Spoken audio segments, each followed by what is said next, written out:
नमो तस्य भगवतो अरहतो सम्मा संबुद्धस्सा. श्रद्धासंपन्न उपासक उपासिका, पुन्हा एकदा आपलं सगळ्यांचं स्वागत आहे धम्मसंघांच्या या यूट्यूब चॅनलवर. मी धर्मपाल साळुंके पुन्हा एकदा आपलं स्वागत करतो. बऱ्याच काळापासून आपण वेळेनुसार अशा प्रकारे धम्मश्रवण करत आहात, धम्मचर्चा करत आहात, धम्मसाकच्छा करत आहात. खूप चांगल्या प्रकारे अशा प्रकारे धम्मवाचन, धम्मपठन, धम्मशोध आणि धम्मचर्चा या सगळ्या गोष्टींमार्फत आपण खूप चांगल्या प्रकारे कुशलकर्म करत आहात आणि ह्या कुशलकर्मासाठी साधुकार आहे.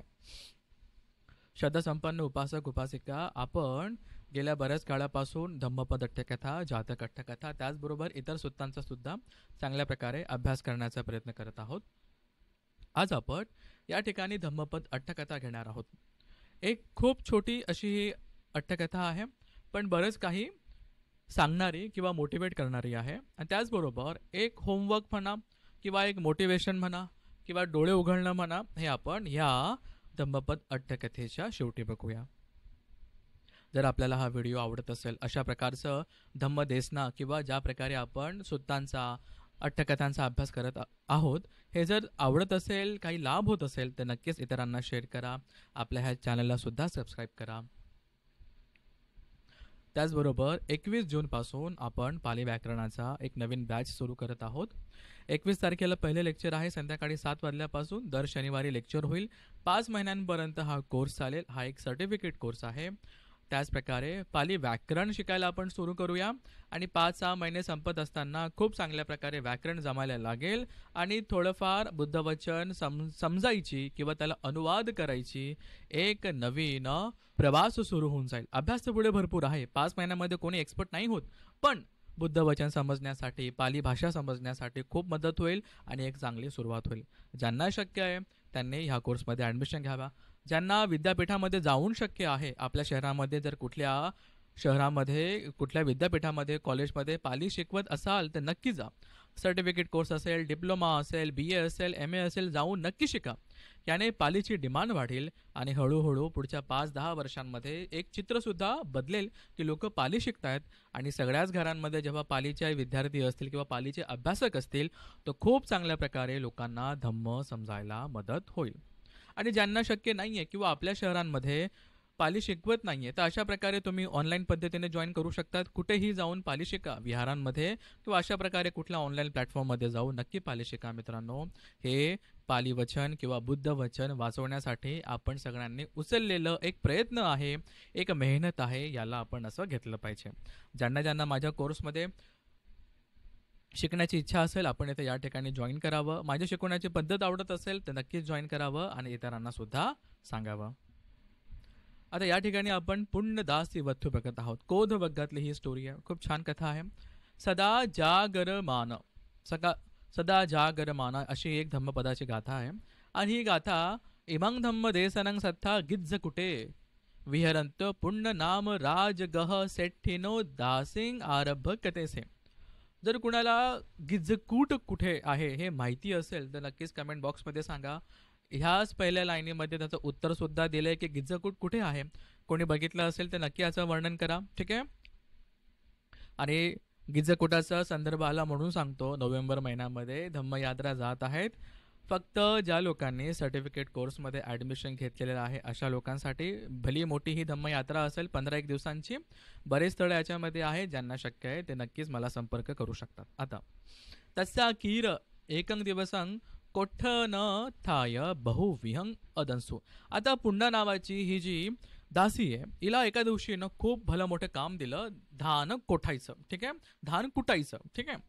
आता ते काम करत असताना खूप मोठं काम दिले, खूप मोठं तिला ते गहू असेल किंवा ते धान्य असेल तर तिला कुटायचं आहे. समजा दिवसभर करत करत संध्याकाळ झाली, आता रात्र पण झाली. मग सा रत्तिपिंग दीपंग जालेत्वा विहिंग कोट्टंती विसंग मनथाय सेदंतीने गत्तेन बहिवाते 88. खूप काम करत असताना रात्र झाली, तिने आता दिवे वगैरे लावलेत आणि थोडं थकली असेल म्हणून बाहेर येते, जिकडनं चांगली हवा येते, थोडी हवा घेण्यासाठी बाहेर आली. आणि त्याच वेळेस तिची नजर जाते एका ठिकाणी. कशी नजर जाते? तस्मिंग समये दब्बो मल्लपुत्तो. आता दब्ब मल्लपुत्तो हे एक अग्र श्रावक आहेत, अग्र भिक्खू आहेत. लवकरच अग्र श्रावकांची एक सिरीज आपण वर्षावासमध्ये सुरू करूया. एक पुस्तक सुद्धा याच्यावरती येत आहे. आता वर्षावासाच्या काही काळामध्येच याला आपण प्रकाशित करणार आहोत. तेव्हा आपण भरपूर अग्ग श्रावकांची आणि अग्ग उपासकांची माहिती बघणार आहोत खूप चांगल्या प्रकारे आणि खूप डिटेलमध्ये. आता तर यांची सुद्धा माहिती आपल्याला मिळेल.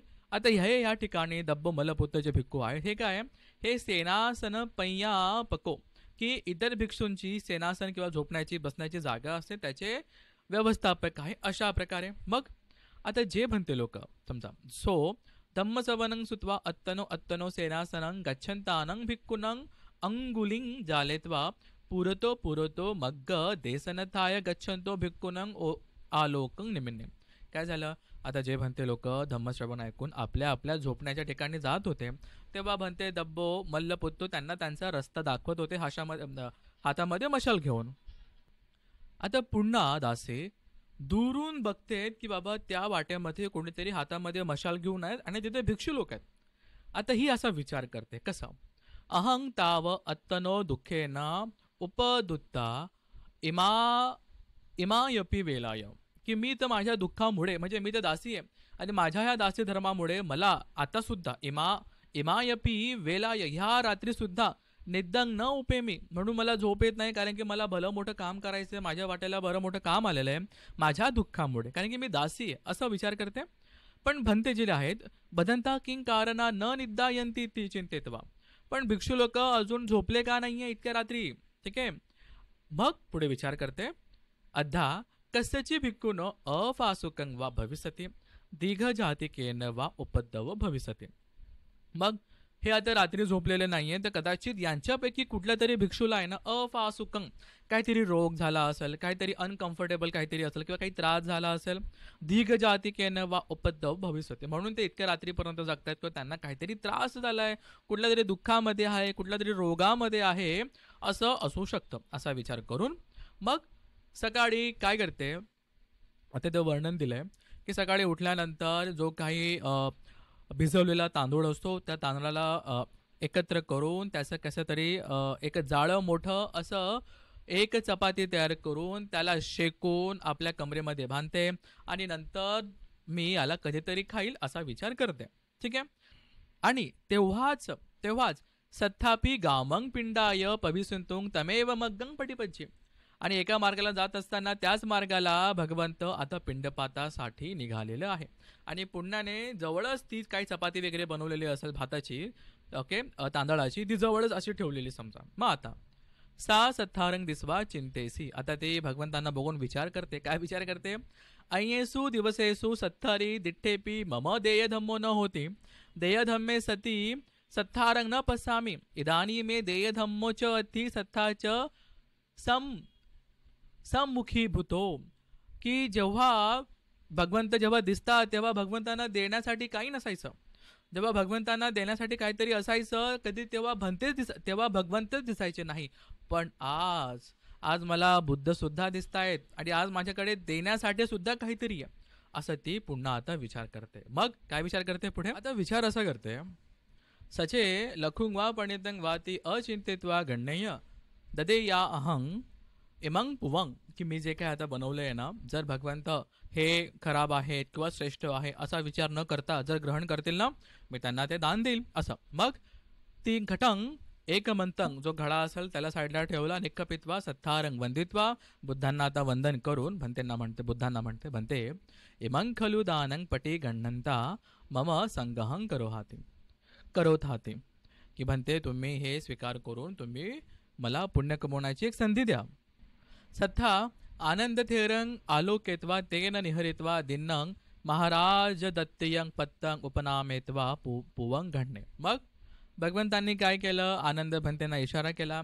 आनंद भंतेंनी बुद्धांचं पात्र काढलं. कुठलं पात्र, आपण मागच्या व्हिडिओमध्ये बघितलं असेल की जेव्हा तपस्सू भल्लेक बुद्धांना काही भोजन दान देत होते तेव्हा चातू महाराजिका देवतांनी एक पात्र आणलं होतं, भलं मोठं पात्र. तेच पात्र आता आनंदांनी बुद्धांकडे दिलं आणि बुद्धांनी ते पात्रामध्ये त्या पुण्याचं जे भोजन आहे, जे भोजन होतं, जे रुखसुख तांदळाची एखादी चपाती किंवा काही पदार्थ होता जो त्याने चुलेवरती भाजलेला आहे असा एखादा पदार्थ आता बुद्धांनी तो स्वीकार केला. आता पुंडाने ते बुद्धांना दान दिलं, नंतर पंचांग प्रणाम केला आणि ते आता विचार करू लागले. आणि दान दिल्यानंतर ती बुद्धांना असं म्हणाली, भन्ते तुम्हेही दिठ्ठ धम्मो एव मे समिज्जतु ती आह, की भगवंत तुम्हाला जो धम्म प्राप्त झाला आहे ना तो सुद्धा मला हो. म्हणजे काय की तुम्हाला जी निब्बाणाची अवस्था प्राप्त झाली आहे ना ती मला सुद्धा हो. आणि याच्यावर भगवंत म्हणतात एवं हो तू, असंच हो साधुकार, असंच हो, असं म्हणत भगवंतांनी इथे अनुमोदन केलं. मग आता आता पुन्हाने भगवंतांना हे भोजनदान दिल्यानंतर आता पुन्हा आहे ना ही विचार करायला लागली काय, किंचापि मे सत्ता संगहं करोंतो पुवंगण्णी न पनिदं खादिसती. ती विचार करू लागली की भगवंतांनी तर आता हे ग्रहण केलेलं तर आहे, पण हे जर नाही खाल्लं तर नंग पण इदं खादिसती, नाही खाल्लं तर अद्धा पूरतो काकस्तवा सुनकस्तवा दत्वा, की रस्त्यामध्ये कुठेतरी कावळ्याला किंवा कुत्र्याला दिलं तर दत्वा रय्यो वा राजपुत्रस्य वा गेहं गंत्वा पणीत भोजनं भुंजिसती. आणि मग एखाद्या राजाच्या किंवा राजपुत्राच्या घरी गेल्यानंतर सुंदर असं तुपाने तेलाने बनवलेलं भोजन ग्रहण केलं तर, असा विचार आता पुन्हा करायला लागले. आणि जसं ती आता असा विचार करते काय होतं, भगवंत आता तिच्या मनातला भाव ओळखतायत. सथापि किंग नुको ऐसा चिंतेसी, ती तसा चित्ता आचारं यंत्वा. आता बुद्धांनी तिचा मनातली इच्छा जाणली की बाबा हे आता काय विचार करतेत. मग भगवंतांनी आनंद तेराला आनंद भंतेंना एक इशारा केला आणि भंतेंनी काय केलं, आनंदाने खाली बिछवलं आणि तिथंच नगराच्या बाहेर ज्या ठिकाणी दान दिलं गेलं होतं तिथेच थोडं जवळच भगवंत बसले. निसितित्वा भत्त किच्चंग अकासे, तिथल्या तिथे बसून बुद्धांनी त्याच्या डोळ्यासमोरच आता भोजन करायला सुरू केलंय. आणि जसं भोजन करायला समजा सुरू केलंय, पात्रामध्ये जे पुण्याने दान दिलंय तेच आहे, तेव्हा देवता सकल चक्क वाळ गभ्भे देव मनुसानं उपकपनकं भो ओजंग मधुपटलं विय पीडेत्वा तत्थ पक्षी पिंसू. की पुण्याने तर खूपच श्रद्धेने ते भोजन बुद्धांना दिलं. आता भगवंत ते ग्रहण करतायत. आता भगवंत त्याचा स्वीकार करतील. देवता लोकांनी चमत्कार करून माहिती काय केलं, त्या भोजनामध्ये अख्ख्या या पूर्ण चक्रवाळामध्ये असा कुठला चव नसेल अशी सुंदर दैवी अशी सुंदर चव मधुपटलंग अशी एक सुंदर अशी चव त्या भोजनामध्ये बनवली, निर्माण केली. आणि ते भोजन खूपच मधुमय किंवा खूपच चविष्ट करून टाकलं देवतांनी चमत्कार करून. अशा प्रकारे या ठिकाणी वर्णन. मग होतं काय, आता पुन्हा ती बघत बघत तिथेच उभी राहिली आहे. ठीक आहे. आता मग भत्त किच्चा वसाने थेरो उदकं गदासी. बघ भगवंतांचं जेवण झालं. आनंद भंतेने भगवंतांना हात पात्र धुवायला समजा हात धुवायला पाणी दिलं. बुद्धांनी हात वगैरे धुतले. मग भोजन झाल्यानंतर आता भगवंत आता पुण्याला म्हणतात, कस्मात वंग पुण्ये मम सावके परिभवसी. परिभवसी की काय झालं, का पुन्हा का तू काल माझ्या भिक्षू लोकांना एका म्हणजे शिव्या दिल्या किंवा त्यांची बदनामी केली असं. आता बुद्ध बघा कसं, भगवंत बघा कसं एखादं कन्व्हर्सेशन स्टार्ट करतायत. समजा हे मुद्दामून बोलले तर की तिच्या मनातला भाव सांगेल आणि इतर भिक्षूंना सुद्धा हे माहिती पडेल. कसं की तू काल माझ्या भिक्षू संघाला काहीतरी बोलत होती का, ठीक आहे असं बुद्ध म्हटलेत. मग ती म्हणते न परिभवा, आम्ही म्हणते ती नाही मी तर असं काही बोललीच नाही. मग अथ तया मम चावके आलो केतवा किंग कथतंते. आता बुद्धांना तर सगळं माहिती आहे, पण असं काहीतरी सुरू केलं बुद्धांनी. एक वाक्य म्हटलेत की आता ती स्वतःहून सगळं सांगायला सुरू करेल. बरोबर. मग तू काल असा काय विचार करत होती माझ्या भिक्षू लोकांकडे बघून. बघ आता पुन्हा सांगते, अहंताव एमिना दुःख उपद वेन निदंग न उपेमी बदंता किंगत्तंग निदंग न उपेंती अद्धा कच्चसी अवासुकं वा भविष्यति दीर्घ जाती केंद्रे वा उपद्रवं भविष्यति उपद्रव भविष्यति. ते सांगते की माझ्या ह्या दुःखामुळे मी तर दासी आहे म्हणून मला दिवस रात्र काम करावं लागतं. पण ह्या बंदे लोकांना काय झालं की यांना रात्री झोप लागत नाही, म्हणून हे रात्री का झोपत नाही, तर मला असं वाटलं की कदाचित कोणाची तब्येत वगैरे खराब असेल असं मला वाटलं भंतेची. मग तेव्हा भगवान तर म्हणतात पुण्ये त्वं न ताव दुःख उपदेनेव निदायसे. पुन्हा तू तर तुझ्या ह्या दारिद्र्यामुळे किंवा ह्या दुःखामुळे तू रात्री झोपू शकत नाहीये. बरोबर. पण मम सावका सदा जागरीय मन मनुयुत्ताय न निदायंती. मम सावका माझे जे श्रावक आहे ना हे सदा जागरूक आहेत आणि म्हणून यांना झोप लागत नाही. आता सांगायचा अर्थ असा, सदा जागरूक आहे म्हणजे काय याचा अर्थ आपण आता बघूया. आणि मग हे आपल्यावरती कसं लागू पडतं हे सुद्धा आपण बघूया. ठीक आहे, पुढे आपण डिस्कशन करूया. मग भगवंत गाथा म्हणतात. गाथा नंबर आहे 226. सदा जागरमानानं अहो रत्तानु सिक्खिनं निब्बानं अधिमुत्तानं अथं गच्छन्ति आसवा. अथं गच्छती आसवा. सदा जागरमानानं, की जे लोक नेहमी जागरूक असतात आणि अहोरत्तानु सिक्खिनं, जे शिक्षापद आहे त्याला रात्र दिवस त्याचा अभ्यास करत असतात. ठीक आहे, काय शिक्षा आहे, काय शिकवण आहे. ठीक आहे, सील समाधी पय्या.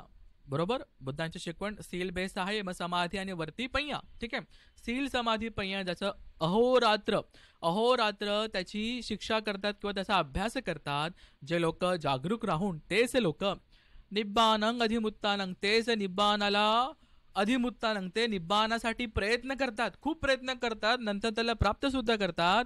आणि अथं गच्छन्ति आसवा, जे आसव आहे ते आसव पूर्ण प्रकारे काढून टाकतात, म्हणजे परत जन्म नाही. बरोबर, अशा प्रकारचं निब्बान तेच लोक प्राप्त करतात जे सदैव जागरूक असतात. कशाबद्दल? सील समाधी पय्येबद्दल जागरूक असतात, अशा प्रकारे. ठीक आहे, या ठिकाणी भगवंतांनी या ठिकाणी एक्सप्लेन करा. आणि एक्सप्लेन करत असताना आपल्याला या ठिकाणी दिसतं की देसना अवसान यथा ठिता पुन्हा स्वतः पती फले पतिठै, की भगवंतांनी असा धम्म सांगत असताना तिथल्या तिथे उभे उभे असताना पुन्हा त्या ठिकाणी स्वतः पती फलाला प्राप्त होते, साधुकार आहे. आणि पुढे हे सगळं अजून एक्सप्लेन करत असताना भगवंत पुढे एका जातकाचं वर्णन सांगतात की मी आज नाही तर याच्या आधीही मी अशाच प्रकारचं भोजन ग्रहण केलेलं आहे, असा एक संदर्भ येतो. त्याचा आपण कधीतरी पुढे कुठल्या तरी एका व्हिडिओमध्ये बघूया. पण आता इथे घेण्यासारखं काय आहे ते आता आपण या ठिकाणी बघितलं. मित्रांनो, गाथा नंबर 226 मध्ये आपण थोडक्यामध्ये असं बघितलं, भगवंत म्हणतात की तेच लोक जागे असतात जे शिक्षापदाला अहोरात्रपणे अभ्यास करतात आणि तेच भविष्यामध्ये समजा निब्बानाला प्राप्त करतात आणि त्यांचे आसव क्षय होतात, आसव त्यांचे नष्ट होतात. मग सदा जागर मानानं, ती दासी रात्रभर काम करत होती. तिचं लक्ष जातं की बाबा कुठेतरी दूर मशाल पेटलेली आहे आणि तिथे भिक्षुसंघ आहे. मग भिक्षुसंघ इतके रात्री काय करतोय? ते भिक्षुसंघ इतके रात्री काय करत होता की तो धम्म ऐकून आता आपल्या निवासस्थानी जात होते. ठीक आहे, त्यातले काही अरहंत पण असतील आणि त्यातले काही अरहंत नसतील सुद्धा, जे मग्ग फलावरती अजून पोहोचलेले नसतील आणि त्याच्यासाठी प्रयत्न करत असतील. बुद्धांकडनं धम्म ऐकून सील समाधी पय्येचा खूप चांगल्या प्रकारे अभ्यास करून कसं आपल्याला जे अंतिम फळ आहे निब्बानाचं ते कसं प्राप्त होईल यासाठी तत्पर आहे, म्हणून इतक्या रात्री सुद्धा धम्म ऐकतात. ठीक आहे, इतक्या रात्री सुद्धा मेहनत करताय.